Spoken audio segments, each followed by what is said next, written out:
Hello everyone, global MS study में आपका स्वागत है। आज हम लोग देखेंगे कि लेटर ऑफ एप्लीकेशन कितने कितने टाइप से हम लोग लिखते हैं। लेटर ऑफ एप्लीकेशन को लिखने में बहुत सारे बच्चों को कठिनाइयां होती है, जबकि सारे बच्चे नाइन्थ 6 7 8 9 10th 11 12 लगातार लिखते हैं, फिर भी दिक्कत होता है। आज हम लोग पूरा डिटेल्स इस वीडियो के बारे में समझेंगे, कैसे लेटर और एप्लीकेशन को लिखेंगे, टू द पॉइंट कैसे लिखेंगे, क्या उसका मेन पॉइंट होगा, क्या उसका मेन बॉडीज होगा, क्या उसका बिगनिंग कहाँ शुरुआत करेंगे, कहाँ उसका एड्रेस होगा, कहाँ उसका सॉल्यूशन होगा, टोटल चीज के बारे में, लेटर के बारे में और एप्लीकेशन के बारे में, और कितने टाइप्स ऑफ लेटर लिखेंगे, कैसे लिखेंगे, उसका मेन बॉडीज क्या होगा, टोटल चीज आज हम इस वीडियो के माध्यम से उसके बारे में हम डिस्कस करेंगे और देखेंगे कि क्या है।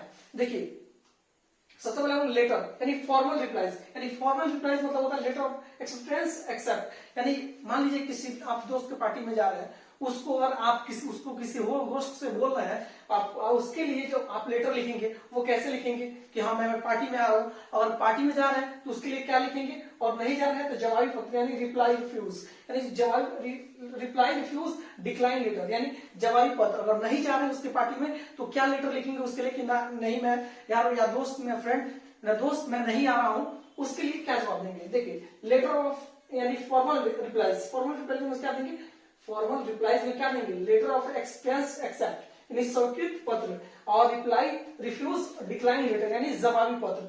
दो प्रकार के होते हैं, क्या होते हैं, दो प्रकार के लेटर होते हैं। हो गया, आपको पता चल गया, लेटर ऑफ एक्सेप्टेंस एक्सेप्ट या रिप्लाई रिफ्यूज डिक्लाइन लेटर। ठीक है, उसको देखिए, पार्ट्स ऑफ लेटर यानी लेटर्स के प्रकार मैंने पार्ट दिया। ठीक है, देखिए there are 6 parts of letter, यानी 6 पार्ट यानी 6 प्रकार में उसको क्या करें डिवाइड मैंने कर दिया है। सबसे पहले आपका मेन पॉइंट क्या होना चाहिए, एड्रेस होना चाहिए, कहां से आप हैं, फ्रॉम वेयर यू राइट यानी कहां से आप लिख रहे हैं। ठीक है, उसका सॉल्यूशन होना चाहिए, अभिवादन यानी अगर लेटर लिख रहा है तो सॉल्यूशन देना है, अधिवास है, एकदम देना ही है। डियर या माय डियर आप लिख सकते हैं। ठीक है, उसके बाद beginning of position of the letter, यानी लेटर का बिगिनिंग, उसके बाद से क्या शुरुआत होनी चाहिए, सर या मैडम जो भी हो वहां पे देना चाहिए। ठीक है, उसके बाद body of position of letter यानी मेन बॉडी उसका पोजीशन क्या होगा, उसकी बॉडी क्या होगा, यानी सब्जेक्ट क्या है, सब्जेक्ट आपके क्या है, क्या सब्जेक्ट क्या मैटर उसको उसमें डालना पड़ेगा। उसके बाद क्या करेंगे, 5 नंबर में क्या, एंडिंग पोजीशन ऑफ लेटर, यानी लेटर का एंडिंग पोजीशन आपको क्या होना चाहिए। और 6 नंबर में क्या, सेल्फ सैल्यूटेशन यानी स्वयं का अभिवादन कैसे करना चाहिए। इस सारी 6 चीजें, सबसे पहले क्या मैंने बताया, एड्रेस आपका होना चाहिए, सैल्यूटेशन होना चाहिए, बिगिनिंग ऑफ पोजीशन ऑफ होना चाहिए, और क्या होना चाहिए, फोर्थ में मैं सब बताऊंगा लास्ट में, पूरा फिर डिटेल्स लिख के समझाऊंगा कैसे लिखना है आपको। ठीक है, उसके बाद बॉडी ऑफ पोजीशन होना चाहिए, फिफ्थ में क्या होना चाहिए, एंडिंग पोजीशन कैसे खत्म करते हैं लेटर। ठीक है, सबसे पहले एड्रेस आप डालिएगा, सॉल्यूशन लिखिए, अभिवादन कीजिएगा, बिगिनिंग शुरुआत करना है बढ़िया से, कैसे शुरुआत करेंगे, सर या मैडम करके शुरुआत करना है। उसके बॉडी पोजीशन क्या होना चाहिए, उसका मेन स्ट्रक्चर जो बीच में रहता है मेन स्ट्रक्चर उसका क्या होना चाहिए, उसको कैसे खत्म करते हैं आप, एंडिंग पॉइंट, एंडिंग पोजीशन क्या होना चाहिए, सेल्फ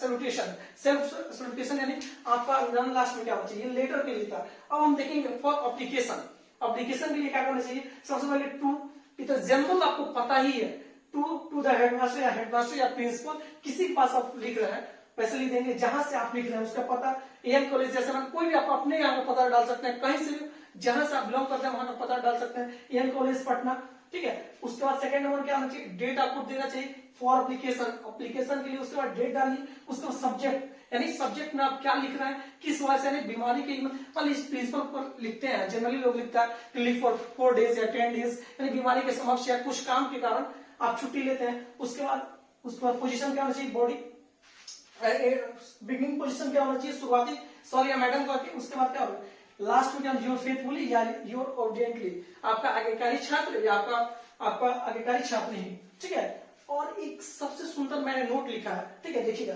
सब नोट्स यानी कुछ नोट अच्छे से ध्यान में रखिएगा, आप कभी भी गलती नहीं कीजिएगा। देखिए यदि आप अपने पारिवारिक लोगों के पास लिखते हैं, तब अगर हम पारिवारिक लोगों के पास अगर पत्र लिखते हैं, अगर पारिवारिक एप्लीकेशन हम लिखते हैं क्या, यदि पारिवारिक लोग, परिवार अपने परिवार के लोग, जैसे हो गया माई, तो उनके लिए क्या, माई डियर यानी पापा अंकल आंटी जितने भी हैं पारिवारिक लोग, आपके जितने भी आप घर के लोग, मामा मामी, टोटल चीज उनके पास लिखेंगे क्या, my dear papa mummy father जो भी है उसको लिखेंगे। ठीक है, अपने पारिवारिक लोग के पास। अगर आप सेकंड में क्या है, सेकंड नोट क्या है, यदि आप अपने घनिष्ठ मित्रों के पास लिख रहे हैं, यदि आप अपने सच्चे मित्र अच्छे दोस्त के पास लिख रहे हैं, तो कैसे शुरुआत करेंगे, my dear plus name, my dear और उनका नाम से, माय डियर हो जाएगा, उसके बाद क्या, दोस्त का, फ्रेंड का, जो भी है उसका नाम से क्या करेंगे, स्टार्ट करेंगे, ठीक है। उसके बाद क्या लिखेंगे, आप अनजाने या बड़े व्यक्तियों या बड़े मित्रों के पास, जब भी हम मान लीजिए अनजाने या कोई हम जिसको हम नहीं जानते हैं और या बड़े मित्र हैं या बड़े दूसरे क्या दोस्त व्यक्ति हैं हमसे आपसे बड़े हैं, तो उनके लिए क्या करेंगे, डियर प्लस मिस्टर उनका नाम या जाटा सिंह या कुछ भी अपना नाम दे सकते हैं, डियर प्लस मिस्टर राहुल या कुछ भी, ठीक है, डियर बस डियर लिख देंगे, उसके बाद वो एंडिंग, उसके बाद वो लिखेंगे मिस्टर राहुल या जो भी आप लिखने चाहे, आपसे बड़े हम तो थोड़ा सा रिस्पेक्ट देखिए, ठीक है। यही रहा आपका लेटर और एप्लीकेशन, जिसमें सारी बच्चों, बहुत सारे बच्चों को कठिनाई होती है, कितने स्टेप में लिखा जाएगा, ये सारा मेन पॉइंट है लेटर का। पूरा आधा नंबर मिल जाता है आपको लेटर, ये पूरा एग्जामिनर चेक नहीं करता आपका इसका 1 नंबर मिलेगा, 2 नंबर मिलेगा, 3 नंबर, ऐसे ही तब 5 नंबर मार्क्स मिलता है। उतना पहले आपका मेन पॉइंट होना चाहिए लेटर में, कौन कौन से पॉइंट हम दें कि हमारा लेटर सुंदर, एप्लीकेशन में क्या कौन कौन से पॉइंट डालें जिसकी वजह से लेटर एप्लीकेशन सुंदर तरीके से लिख पाए हम, ठीक है। Wish you all the best, आशा करता हूँ आपको अच्छे से वीडियो समझ में आया होगा। Wish you all the best, thank you.